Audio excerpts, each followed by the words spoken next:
Hi guys, welcome to Next India. Sorry to introduce you that today is very late due to some unavoidable reasons. It will be reduced from tomorrow. That means from tomorrow it will not late. So guys चलते हैं अब आज के session की ओर। आज बहुत ही late हो गया है। आज के सेशन में पहला क्वेश्चन है। यदि पहले आप हमारे चैनल पर नए हैं तो पहले आप हमारे चैनल को सब्सक्राइब कर लीजिए तथा उसके बगल में दिए गए बेल आइकन को जरूर प्रेस कर लीजिए। यदि आप इस वीडियो का पीडीएफ फाइल पाना चाहते हैं तो आप हमारे टेलीग्राम चैनल को जरूर ज्वाइन कर लीजिए। चलिए तो स्टार्ट करते हैं आज का सेशन का पहला प्रश्न। आज का सेशन का पहला प्रश्न है, यानी 28 जुलाई आज है, तो आज के बारे में आज हम 28 जुलाई से रिलेटेड करंट अफेयर्स पढ़ेंगे तथा इसके रिलेटेड इंपॉर्टेंट फैक्ट्स भी मैं इस वीडियो में बताऊंगा आप लोगों को। तो चलिए स्टार्ट करते हैं। आज का पहला क्वेश्चन है, हाल ही में मैंग्रोव पारिस्थितिकी तंत्र के संरक्षण के लिए अंतर्राष्ट्रीय दिवस कब मनाया गया है? तो इसका सही जवाब है ऑप्शन बी, यानी कि 26 जुलाई। मैंग्रोव पारिस्थितिकी तंत्र के संरक्षण के लिए अंतर्राष्ट्रीय दिवस या विश्व मैंग्रोव दिवस, world mangrove day per year 26 जुलाई को मनाया जाता है। यह दिन मैंग्रोव पारिस्थितिकी तंत्र के महत्व के बारे में एक अद्वितीय, विशेष और कमजोर पारिस्थितिकी तंत्र के रूप में जागरूकता बढ़ाने और उनके स्थायी प्रबंधन, संरक्षण और उपयोग के लिए समाधान को बढ़ावा देने के लिए मनाया जाता है। 2015 में संयुक्त राष्ट्र शैक्षिक, वैज्ञानिक और सांस्कृतिक संगठन के सामान्य सम्मेलन द्वारा इस दिन को अपनाया गया था। 1998 में आज ही के दिन ग्रीन पीस के कार्यकर्ता हेहो डेनियल नैनोटो के इक्वाडोर के मुइसने में मैंग्रोव आर्द्रभूमि को फिर से स्थापित करने के लिए एक बड़े पैमाने पर विरोध प्रदर्शन के दौरान दिल का दौरा पड़ने से मृत्यु हो गई थी। तो इतना बात हम लोग मैंग्रोव पारिस्थितिकी दिवस के बारे में जान लिए। अब चलते हैं अगले क्वेश्चन की ओर। आज का अगला प्रश्न है, हाल ही में केयर रेटिंग एजेंसी ने वर्ष 2021-22 यानी फाइनेंशियल ईयर 22 के लिए भारत की जीडीपी विकास दर कितना रहने का अनुमान लगाया है? तो इसका सही आंसर है ऑप्शन ए, यानी कि 8.8% टू 9% के बीच। केयर रेटिंग एजेंसी ने भारत के जीडीपी यानी ग्रॉस डोमेस्टिक प्रोडक्ट की विकास चालू दर वित्त वर्ष 2021-22 में 8.8% से लेकर 9% के बीच रहने का अनुमान लगाया है। वित्त वर्ष 2020-21 में देश की अर्थव्यवस्था में 7.30% की गिरावट आई थी। रिपोर्ट में यह भी कहा गया है कि वित्त वर्ष 2022 के लिए राजकोषीय घाटा 17.38 लाख करोड़ रुपए से लेकर 17.68 लाख करोड़ रुपए के बीच अनुमान रहने का अनुमान है। अर्थव्यवस्था के मुख्य चालक कृषि और उद्योग क्षेत्र के होंगे। अब चलते हैं अगले क्वेश्चन की ओर। आज का अगला प्रश्न है, हाल ही में कुशल जयंती का निधन हो गया है। ये कौन थी? तो यह एक अभिनेत्री थी।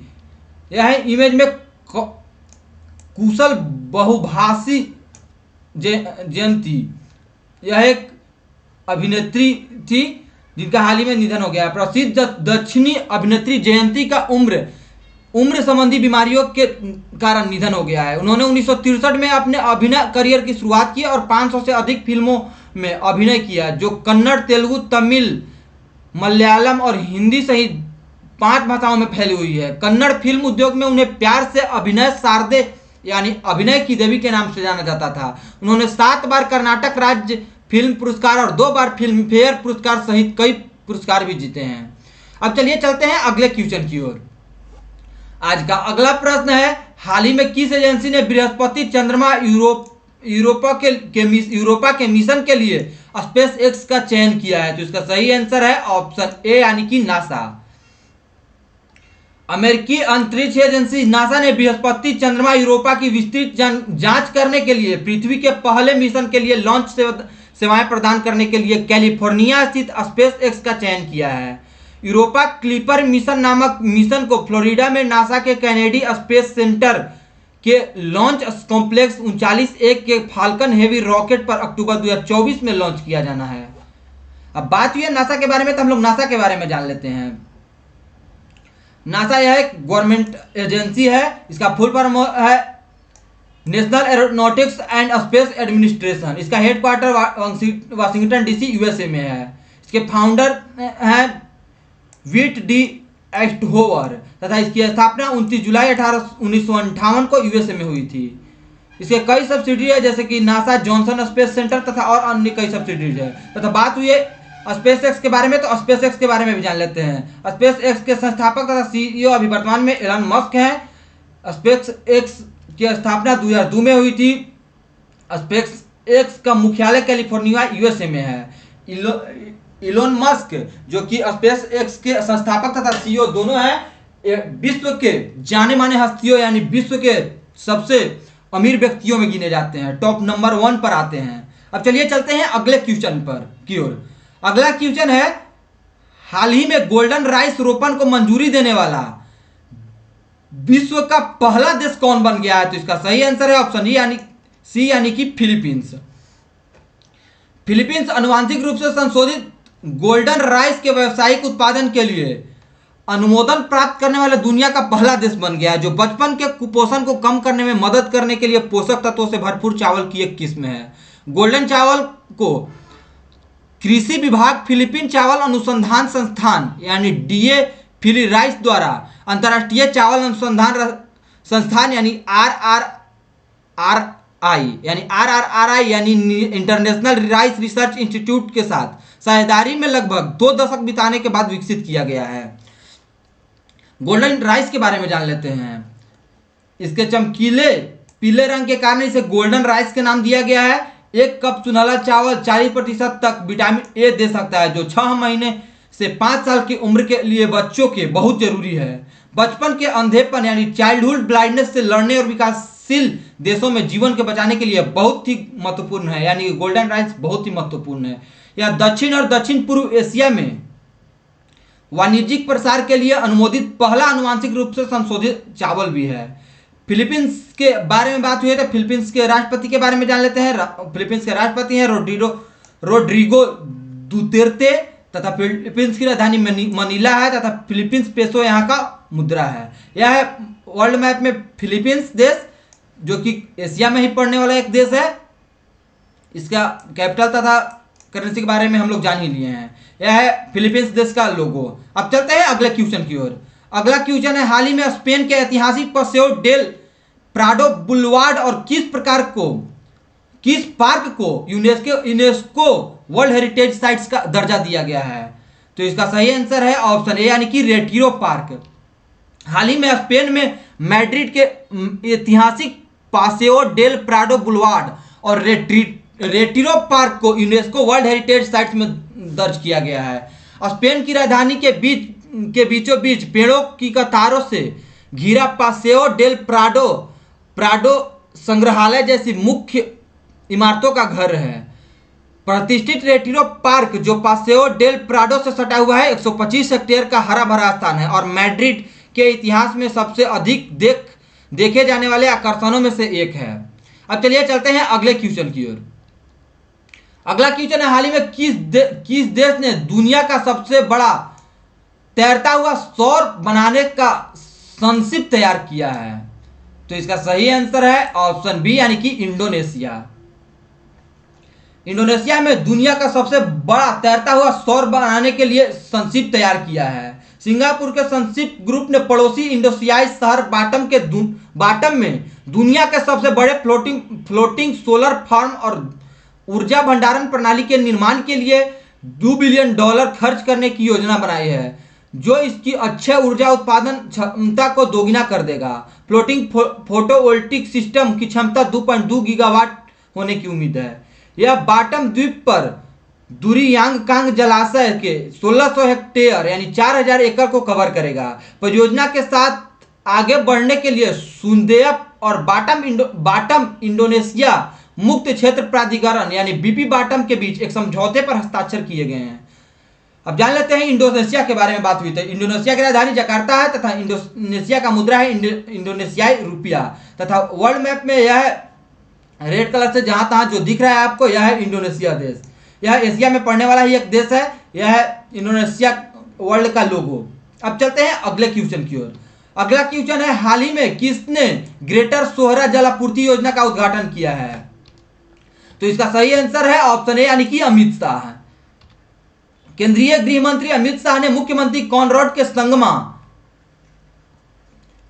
जो कि मेघालय के सीएम है, के साथ मेघालय के पूर्व खासी हिल्स के सोहरा में बहु प्रतीक्षित ग्रेटर सोहरा जलापूर्ति योजना का उद्घाटन किया है। ग्रेटर सोहरा जलापूर्ति योजना की परिकल्पना मेघालय सरकार द्वारा की गई थी और इसके लिए पूर्वोत्तर विशेष अवसंरचना विकास योजना यानी NESIDS के तहत 2019 में डोनर मंत्रालय द्वारा 24.08 करोड़ रुपए मंजूरी किए गए थे। उन्होंने असम राइफल की सोहरा वनीकरण परियोजना के तहत सोहरा में पौधे भी लगाए थे। अब चलते हैं अगले क्वेश्चन की ओर। अगला क्वेश्चन है, हाल ही में किस देश ने मध्य और दक्षिण एशिया क्षेत्रीय कनेक्टिविटी चुनौतियां और अवसर नामक एक उच्च स्तरीय अंतर्राष्ट्रीय सम्मेलन की मेजबानी की है? तो इसका सही आंसर है ऑप्शन ए यानी कि उज्बेकिस्तान। उज्बेकिस्तान ने ताशकंद में मध्य और दक्षिण एशिया क्षेत्रीय कनेक्टिविटी चुनौतियां और अवसर यानी चैलेंज एंड अपॉर्चुनिटी नामक एक उच्च स्तरीय अंतर्राष्ट्रीय सम्मेलन की मेजबानी की है। सम्मेलन उज्बेकिस्तान के राष्ट्रपति शौकत मिर्जियोयेव की एक पहल थी। इसमें अफगानिस्तान के राष्ट्रपति अशरफ गनी, मध्य एशियाई, पश्चिम एशियाई और दक्षिण एशियाई देशों के मंत्री भी शामिल थे, जिनमें भारत के विदेश मंत्री डॉक्टर एस जयशंकर भी शामिल थे।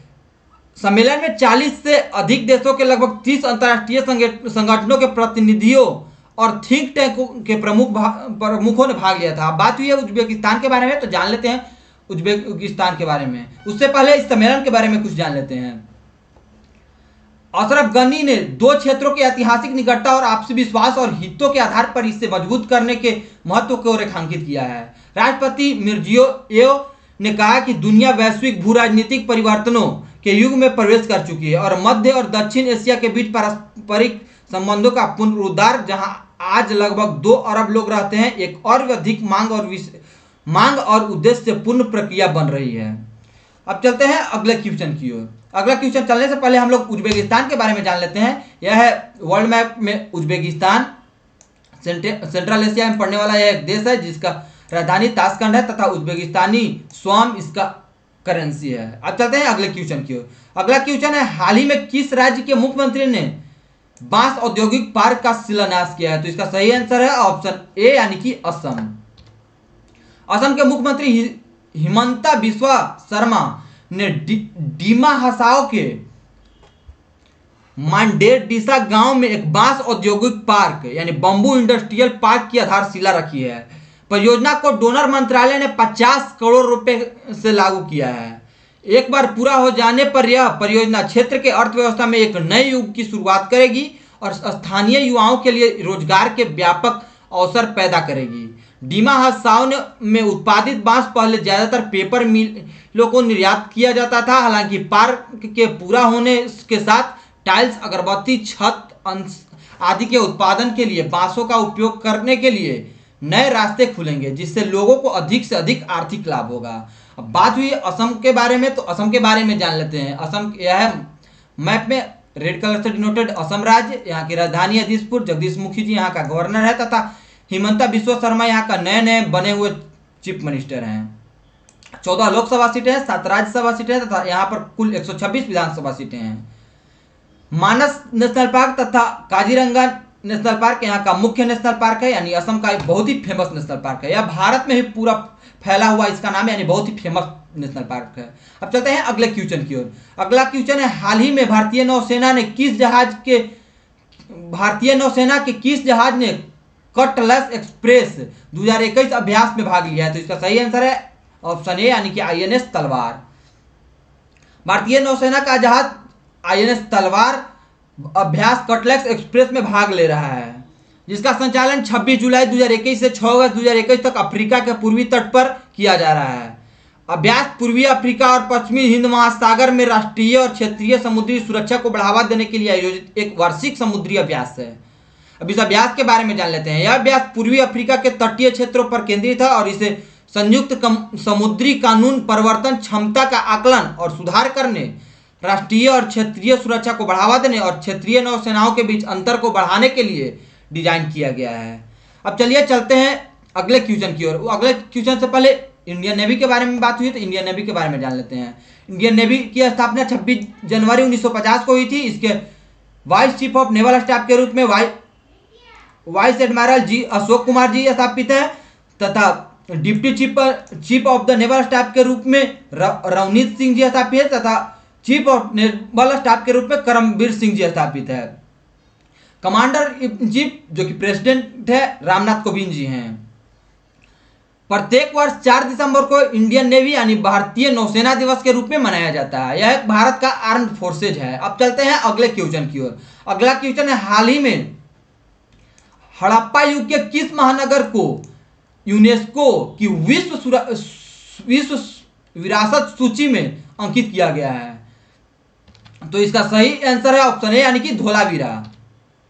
हड़प्पा युग के महानगर गुजरात में धोलावीरा को यूनेस्को की विश्व विरासत सूची यानी वर्ल्ड हेरिटेज साइट में अंकित किया गया है। अब गुजरात में 3 विश्व धरोहर स्थल है, पावागढ़ के पास चंपानेर, पाटल में रानी की वाव और ऐतिहासिक शहर अहमदाबाद। धोलावीरा अब भारत में दिया जाने वाला 40वां खजाना है। 39वां कुछ हाल ही में पिछले भारत का एक हाल ही में शामिल किया गया 39वां के रूप में, जल्द ही पिछले 2-3-4 दिन का न्यूज है तथा इसे 40वां यानी धोलावीरा को 40वां वर्ल्ड हेरिटेज साइट में शामिल किया गया है। यूनेस्को की विश्व धरोहर समिति के चल रहे 44वें सत्र ने भारत की तेलंगाना में रुद्रेश्वर मंदिर जिसे रामप्पा मंदिर के रूप में जाना जाता है, इसे 39वां एक नया विश्व विरासत स्थल दिया गया है जो कि 13वीं शताब्दी का मंदिर है।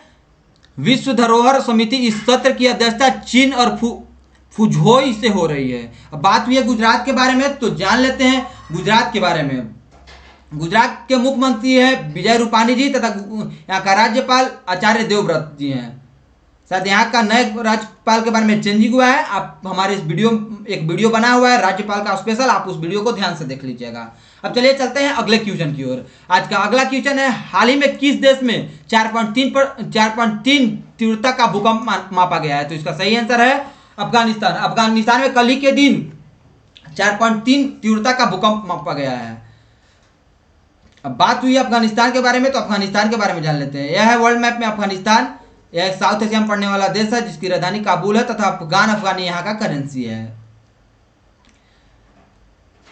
अफगानिस्तान में हमेशा लगभग भूकंप आते रहता है। पिछले महीनों में भी यहाँ पर भूकंप आया था जो बहुत ही हलचल मचा दी थी। अब चलिए चलते हैं अगले क्वेश्चन की ओर। अगला क्वेश्चन है, हाल ही में किसने ओलंपिक खेलों में पुरुष की स्ट्रीट स्पर्धा में पहली बार स्केट बोर्डिंग प्रतियोगिता में पहला ओलंपिक स्वर्ण पदक जीता है? तो इसका सही आंसर है यूटो हेरिगो यानी ऑप्शन ए इसका सही जवाब है। यह है इमेन्यो यूटो हेरिगो।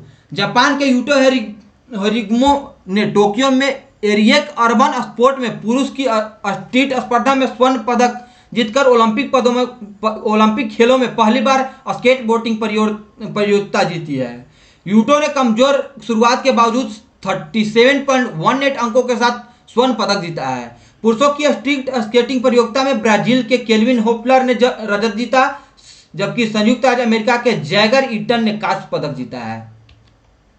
अब आज का अंतिम प्रश्न है, हाल ही में उत्तर प्रदेश के मुख्यमंत्री ने जनता के संवाद के लिए यानी जनता से संवाद सीधे बात करने के लिए निम्नलिखित में से किस पोर्टल को लॉन्च किया है? तो यूपी के मुख्यमंत्री योगी आदित्यनाथ जी कल ही के दिन up.mygov.in वेबसाइट लॉन्च किया जिसके माध्यम से मुख्यमंत्री जनता से सीधे संवाद करेंगे। यह कल का न्यूज जिसमें यह पोर्टल up.mygov.in को यूपी के सीएम योगी आदित्यनाथ जी लॉन्च किए हैं। बात हुई यूपी के बारे में जान लेते हैं। यह है मैप में यूपी तथा यहाँ की राजधानी लखनऊ है। आनंदीबेन पटेल यहाँ का राज्यपाल है तथा योगी आदित्यनाथ यहाँ का चीफ मिनिस्टर हैं। 80 लोकसभा सीटें हैं, 31 राज्यसभा सीटें हैं, 403 यहाँ पर कुल विधानसभा सीटें हैं। यहाँ पर कुल मिलाकर लेजिस्लेटिव काउंसिल यानी विधान परिषद की सीटों की संख्या है 100, जिसमें 90 इलेक्टेड होते हैं तथा 10 नॉमिनेटेड होते हैं। यहाँ का एक मुख्य नेशनल पार्क है जिसका नाम दुगधवा नेशनल पार्क है जो कि बहुत ही फेमस नेशनल पार्क है। अब चलते हैं कल के वीडियो की अंतिम क्वेश्चन की ओर। कल के वीडियो का अंतिम क्वेश्चन था, कौन सा देश जोगाजोग नामक सोशल मीडिया प्लेटफॉर्म विकसित करने के लिए काम कर रहा है? तो यह बांग्लादेश सरकार द्वारा किया जा रहा है। अब आज के लिए आपके लिए क्वेश्चन है, हाल ही में टोक्यो ओलंपिक्स में कितने नए खेलों को शामिल किया गया? तो आप इसका जवाब कमेंट बॉक्स में जरूर दें तथा प्रत्येक दिन से बनने वाले दिवस को आप सीरियल वाइज में कमेंट बॉक्स में लिखा कीजिए, ताकि आपको लिखने से आदत बने तथा आपको उसी प्रकार पूरे साल का दिवस आपको ध्यान में रहने लगे। चलिए तो दोस्तों, आज यह हमारा सेशन बहुत ही लेट से आज चला है, कल से टाइम पर हो जाएगा। आज बहुत ही दुविधा, हम सोचे कि ऐसा आज का सेशन हो नहीं पाएगा, फिर भी लेट होते होते आज हमने इस वीडियो को आपके समझ डाल दिया है। अब चलिए चलते हैं अपने लास्ट स्लाइड की ओर। यदि आप हमारे चैनल पर नए हैं तो आप हमारे चैनल को पहले सब्सक्राइब कर लीजिए तथा उसके बगल में दिए गए बेल आइकन को जरूर प्रेस कर लीजिए तथा यदि वीडियो आपको अच्छा लगे तो लाइक कमेंट तथा शेयर जरूर कीजिएगा। यदि आपके पास study related Facebook, Instagram, Telegram कोई भी ग्रुप होगा तो आप वहां पर इस वीडियो का लिंक शेयर जरूर करें, ताकि अपने साथ साथ अपने दोस्तों को भी लाभ करवा सकें। आप हमें फेसबुक, इंस्टाग्राम, टेलीग्राम, ट्विटर सभी जगह फॉलो कर सकते हैं। पीडीएफ फाइल पाने के लिए आप हमारे टेलीग्राम चैनल को जरूर ज्वाइन कर लें। सभी सोशल मीडिया का लिंक हमारे इस वीडियो के डिस्क्रिप्शन में दिया हुआ है, आप वहां पर जाएं तथा टेलीग्राम चैनल को जरूर ज्वाइन कर लें, ताकि हमारे तरफ से आने वाले सभी वीडियो का पीडीएफ यानी करंट अफेयर्स का पीडीएफ आपको जरूर से जरूर वो भी जल्दी प्राप्त हो जाए। चलिए तो दोस्तों, अब मिलते हैं अगले वीडियो में। वीडियो को अंत तक देखने के लिए बहुत बहुत धन्यवाद। तब तक आप पढ़ते रहें, मुस्कुराते रहें, बड़ों का सम्मान करें, छोटों को प्यार दें, अपना व्यक्तित्व इस प्रकार से विकसित करें ताकि लोग, खास करके महिलाएं, आपके साथ सुरक्षित महसूस करें। धन्यवाद।